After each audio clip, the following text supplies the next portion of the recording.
Welcome back to my mini blog this is Kerala blog आज हूँ April 14 तारीख जहाँकि ओडिशा रे मेरु आज केरल रे ता कहती विशु हापी विशु। तो यार देखंतु एठर मालिक माने एते भलो अटंती जे विशु पर्वपर्वाणी फेस्टिवल एगुड़ाक गिफ्ट दियंती बोनस दियंती ठीक अच्छे।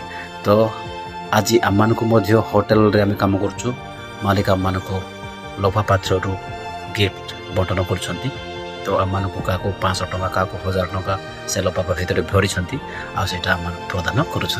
तो यहाँ केवल केरल देखा मिले सांग मैंने जदि आप केरल काम कर तो आप निश्चय जानी थे जदि जानी ना ठीक अच्छे ये वीडियो माध्यम आप जानी जातु।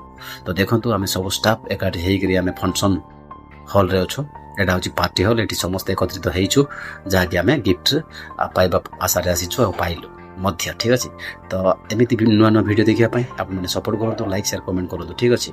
तो फाइनाली आमको आ लफाफा बा गिफ्ट पैसा मिल जाए सारी। हैप्पी विशु भाई। ओके ये देखो लफाफा मिला हुआ है हमको हैप्पी विशु का ठीक है।